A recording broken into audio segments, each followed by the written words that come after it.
Matt. I'm here. Oh, gotcha. I Okay. didn't know if you could hear me or not. Yeah, this has been one of those, the government's trying to keep us from talking about lumber today, days. What? Mystery. Let me just try to uh, refresh my screen here because my stuff isn't showing up in my chat here. I need to send my links out too because I just got them and they keep on screwing up. All right, go ahead and send them out, Matt. I'll wait for you.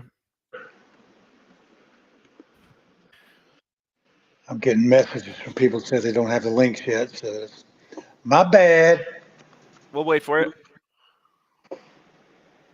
I was thinking today, Matt, one reason why everybody should listen to us when we talk is because we don't have an axe to grind long or short, right? So, Yeah, that's true. when people sit there and talk about the market going up or down, it's generally because they got a position on, right? Position talking, baby. Everybody does it. That doesn't happen in our industry, does it? You don't think? When people call me, and they do call me at night when I'm walking home and said, "Why did you and Matt talk about that today? I think you guys are full of shinola, and this is why." And it always comes down to the same thing. Yeah, because I'm long. Yeah, because I'm long. And I'm like, That's well, crazy. yeah, yep. Just We'll about wait for there. you. Yeah, no worries. Do what you got to do. We got 15 people on LinkedIn, 16. We'll wait for you. When you send it out, there usually jumps to 100. I'm just in the process of editing one of the reports I'm writing for a freelance writer on housing right now. So this will actually be a timely conversation.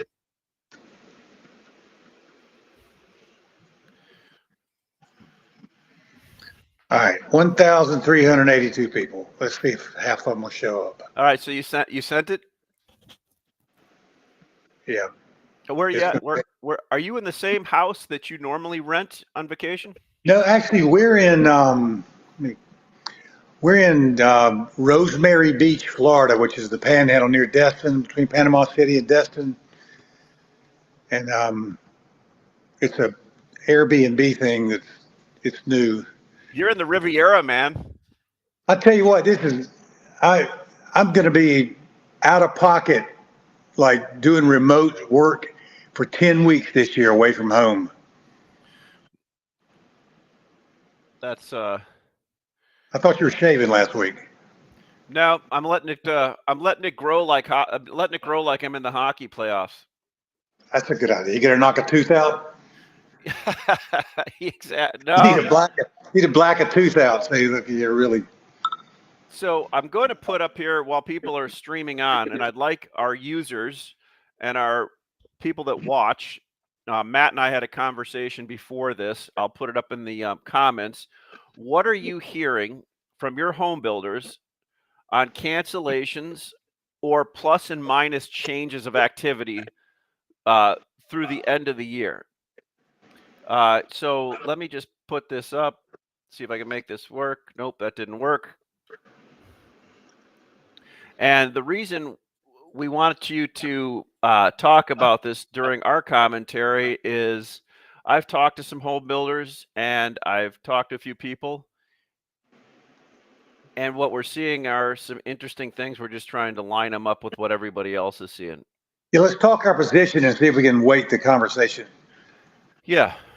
Because what our conversation started as was we heard from several lumber dealers that they got a pretty significant number of cancellations from major home builders. They're going to finish what they've got on the ground started, but they're not going to start anything in Q4, which not implied, but it meant that these guys got cancellations for lumber packages that they recently bought, expecting to ship them in October and later. So the implication is the market could be potentially overbought. So we got some people. We got about 30 people on right now, more on YouTube right now. So we'll start. This is Lunch with Lumbermen, Matt Lehman, Lehman's Lumber Guide, Ashley Buckholt from Materials Exchange. what I wanted to talk, and Matt and I were talking about this. So I sent some questions to some home builders that I know, and I asked them, "Are you noticing anything outside the ordinary on cancellations across the U.S.?" And somebody put a smiley face with maybe, one of them, and So what are you trying to hold back and not tell us, make us guess? I'm guessing you are. the other one said, "I haven't heard of an alarming cancellation on the 6 months of order file we have on the books. I am hearing new business generation is a potential to be off like 40%. That's pretty substantial.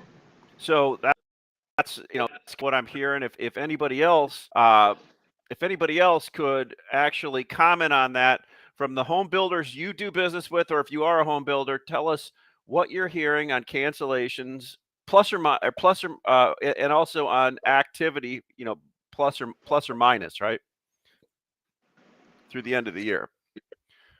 Yeah, and just to clarify, I was talking with Ash. My thoughts are you were talking about there was. Well, let me back up. My comment was there's no tracking of cancellations from home builders, and it's kind of a lagging thing they make on their quarter, like you were saying, they make on their quarterly call the admissions of what they got the last quarter, but they don't really talk about what they're expecting because it's going to be, if it's going to be a lot of cancellations, they're not going to say so. Yeah, they're going to withhold because it's just a guess.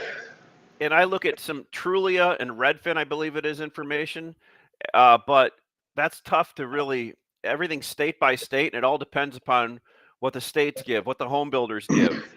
So I guess this news article I'm writing, the person wants me to bookmark the end where I think housing and lumber's going. I don't know. All I know is what I thought about it walking in, Matt. I can only tell you what I see. What I see is the froth, the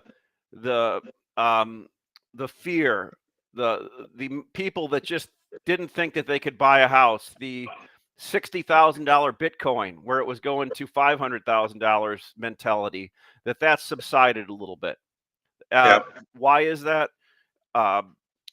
Interest rates, uncertainty in the economy. Matt Beamer and Greg and I were talking yesterday. Greg was calling for it potentially. The fear is gone and all that.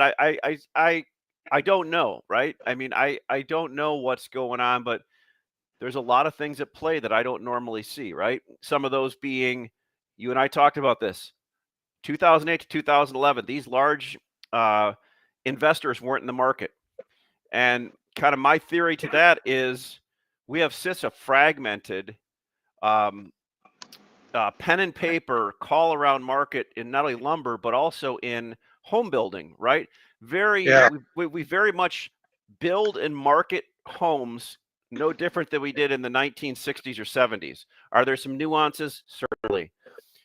Big money found that and figured out after we've extracted everything out of every other industry, pharmaceutical, energy, tech, there's this big industry sitting over here called home building, and let's go extract whatever we can out of that. And they started buying homes, right? It's a smaller amount right now, but it's building from what I can hear, Matt.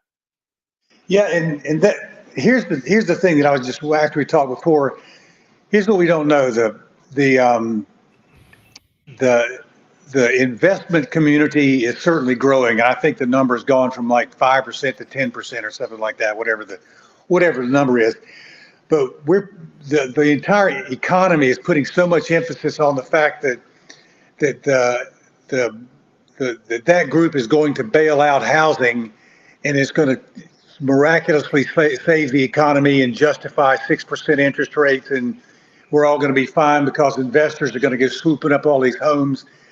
But the meat, the bread and butter, the meat and potatoes of the housing industry is the new home buyer. And if you take the new home buyer out and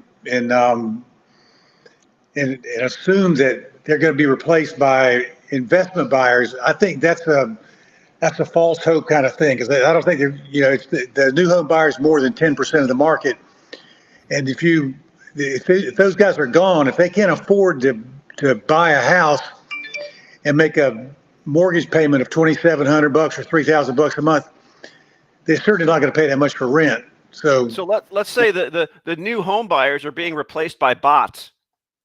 Basically, they're getting replaced by big companies coming in and with no interest of raising a family there, putting their roots down there. They're betting on somebody coming in willing to pay more rent and just treat this as a widget that they're buying. Right? They're treating it as an acre of land that they can farm. to me, this is exactly the same thing as I think that the housing industry is telegraphing us. It's giving us forewarning of what to expect in Q4, just like they did at the beginning of the year where they said they're going to spend the first 3 or 4 months of the year completing houses, and then they were going to spend the rest of the year, starting houses, and then spend the last 2/3 of the year completing houses. And that's exactly what they've done. And they're saying right now, we're going to have less demand for lumber in Q4 because we're going to start even less than we thought we did, even though the investment community is helping out. We don't expect that that's going to be enough to justify starting what we were starting. So I think the housing industry is generously forecasting to us and telling us that there's going to be less demand for lumber.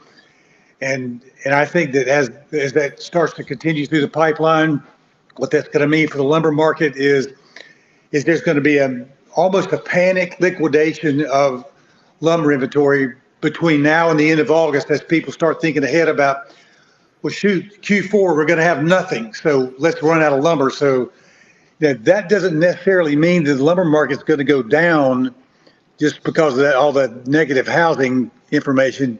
The lumber market tends to get underbought, anticipating what's going to happen. We've got a lot of new production coming online. We've got a lot of mills talking about reducing production. The whole thing is a balance between supply and demand. It doesn't really, it's got a little to do with housing, obviously, but the true measure of what makes the market go up and down is how much is getting made and how much of what is getting made is getting sold every day. No doubt. So one of your subscribers, I think, is it John Breckenridge, maybe?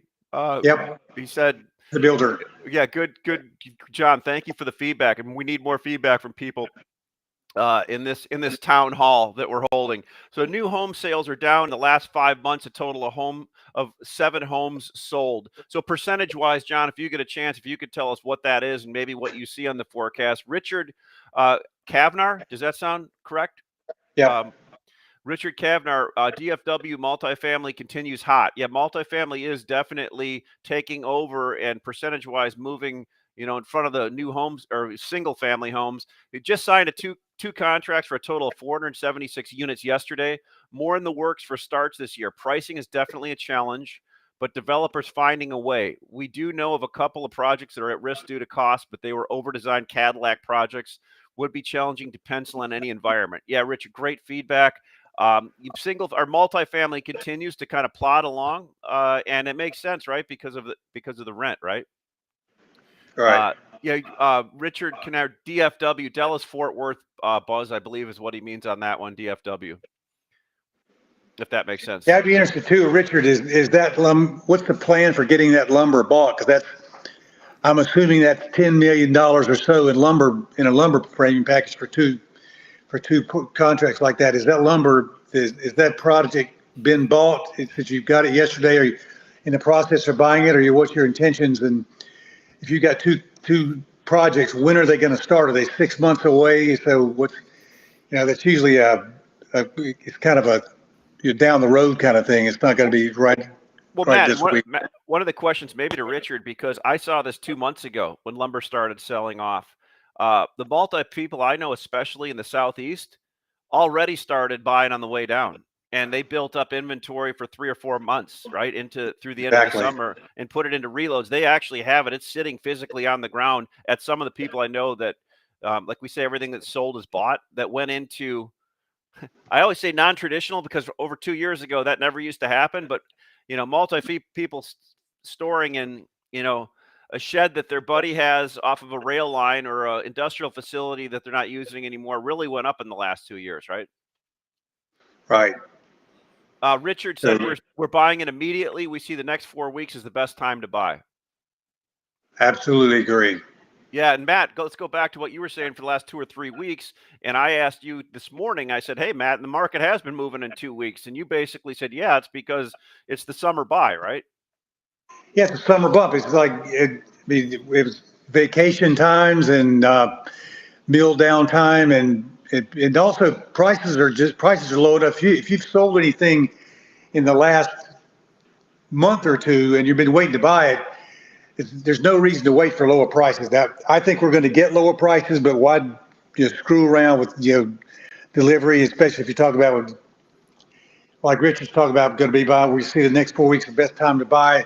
It is going to be the best time to buy. Like I remember Matt Beamer said something 2 weeks ago, and Greg, when you're talking about the amount of inventory they have in their reloads or their in warehouses, and it seemed like they said they were down to like levels of 40%. So the pipeline is not jammed full of lumber. It's basically full for what people need between now and the beginning of September or into September, but the market is certainly not bought for all it needs between now and the end of the year.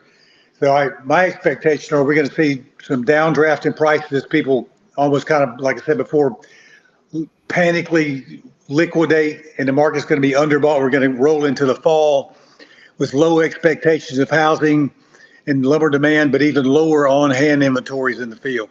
So I'd just like to make a note to my good friend in Brazil, who sent me a note last week and says that Matt never tells people when to buy, and it's always depressing because he's always telling people not to buy. That is not the case all the time. That's not really true. Because we talked, that's if you follow along, there's about 7 or 8 times in the market when the FTP suggests either a buy or sell. And we specifically, in March of this year, we talked about the market making an early turn in March rather than May and liquidating that inventory.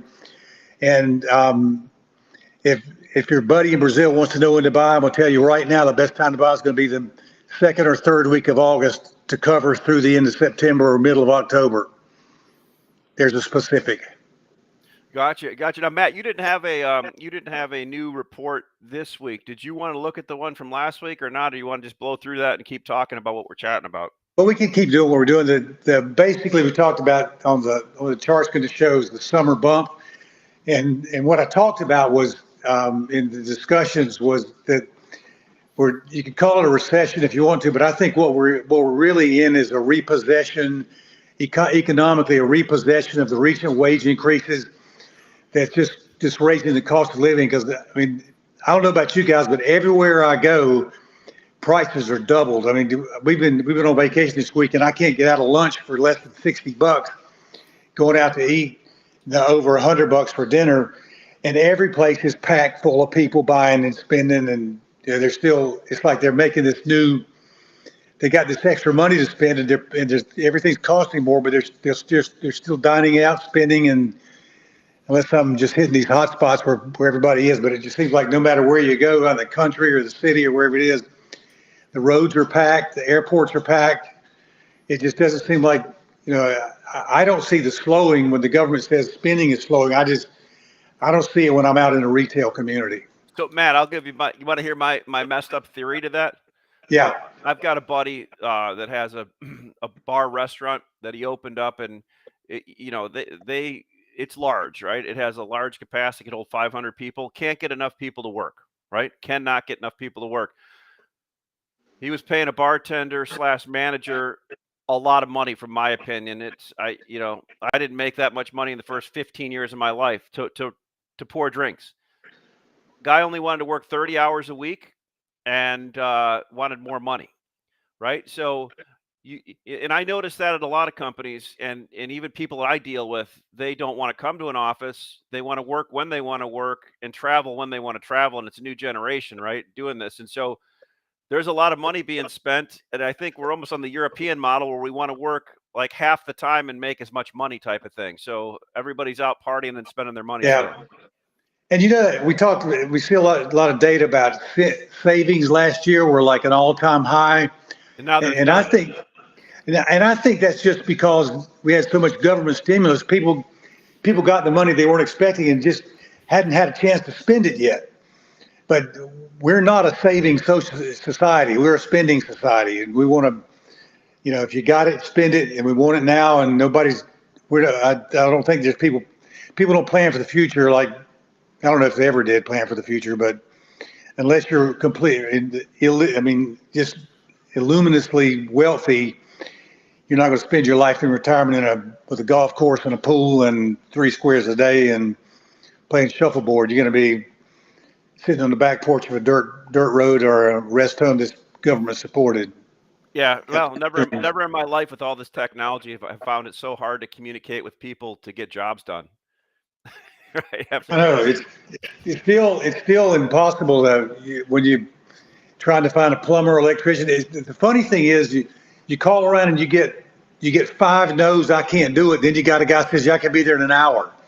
Yeah. If you just keep looking, you find the one that's willing to work or ready to work, but it is more difficult to get things done. But I'm seeing more and more expansions of restaurants and like new construction of retail kind of things. And I saw this week there's Canfor's expanding $25 million at one of its South Carolina sawmills, and Roseburg's building a new mill up in North Carolina, and they're the largest landowner in that county of timberland. And I was talking to somebody this week. We're talking about, what's the incentive for why are the Canadian mills coming to the South? And you think about it, those guys struggle they all the time struggle with the timber prices, stumpage prices. They fight with the U.S. about stumpage prices because it's subsidized by the Crown. But if you think about it, I'm going to lay it off on one person. The Queen owns all that land, and that's why they call it the Crown, I guess. But they're not going to. Canada's not going to give that land, or the Great Britain's not going to give that land to the sawmills. Gives them a chance to own the land. 80% of the timberland in the South is owned by private landowners. So Canadian mills could come to the South and conceivably buy up and own all the timberland they need to run their own sawmills.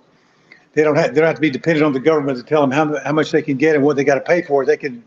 They can buy it and own it and be in control of their own destiny. So, I mean, where do you want to be in business? Maybe you're a Canadian company, but you think about apples to apples. It's better for them to be in business in the U.S. than it is in Canada. So, it seems like every board foot they lose in production in Canada, they gain 2 in the U.S. Yeah, there's no doubt about that. And really, I mean, I don't know what the percentage is, but there's a lot of Canadians getting mills down here. The other interesting news we saw that yesterday to this morning, Resolute Forest Products is now got into agreement to, it sounds like, sell to one of the large pulp and paper producers. And I don't know how that's going to absorb the lumber side, but I think they were one of the largest producers of lumber east of the Mississippi River, or I shouldn't say that, in one of the eastern provinces of Canada. That makes sense.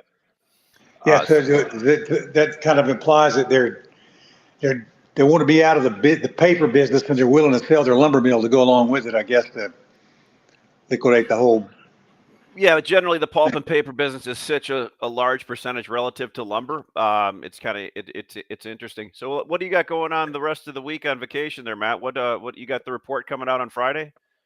Yeah, we're going to do the big report over the weekend and just kind of get caught up. They're just the markets.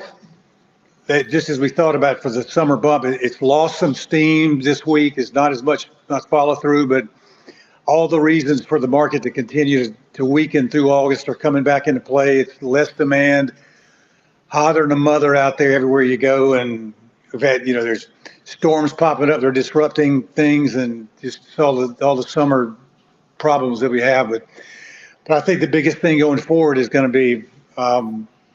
Is just the uncertainty, the fear about what demand is going to be in September and going forward, and the inclination is going to be to have less lumber, and I wholly advocate that over the next 6 weeks anyway. But so what I'm going to do is lay around the pool and drink margaritas while I think about what to write. What's your tequila of choice? Luna Azul usually. It's a white one. I've had discovered it in beach a couple of years ago, but I'm not real picky because whatever you put with tequila makes it taste delicious anyway. That's true. That's very true. Well, look at also I wanted to ask you, how are your how's everything going with Tim? We wanted to get Tim on today, which would be because Tim's really got some good insight into some of the questions that we asked.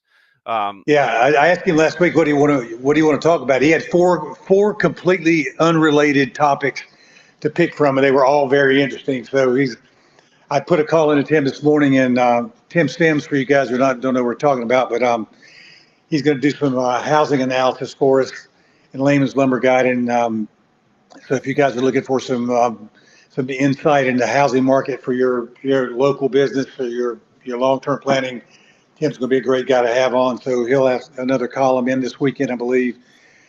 But I guess in Mexico, it might be 4 o'clock in the morning whenever you call. So I'm not sure what his availability is. How is your group of scouts going out and getting information and bringing it back to you? And what's your good? I've got probably a good half a dozen people that are kind of reporting back. We've got about 180, 190 new subscribers to the free service. I'd encourage you all to just look at laymansguide.com. There's a tab for scouting report free to get that for free. If you're a subscriber, you don't need to get it. It's the same as in one of the pages of the briefing. But if you're looking for some supplemental market information, lumber price information, I invite you to take advantage of that. And Ash and I are talking pretty frequently. So it's a materials exchange is a contributor to that as well. Yeah, appreciate it. We'll get it real again. If you want to sign up with Layman's Guide, you would go to Matt's email. We'll throw his information up here real quick. Matt, and for your buddy in Brazil, if you want to just sometimes it does seem like I talk more about the downside of the market than the upside of the market because there's so much more rash and harsh. But the big buy recommendations only come. My biggest buy recommendation usually comes in October, and that's that'll. So if you want to get the 2-month trials, you got to hook yourself up, see what's going on. We'll be talking about that through September. So now's a good time to probably get on board with that if you haven't done that before.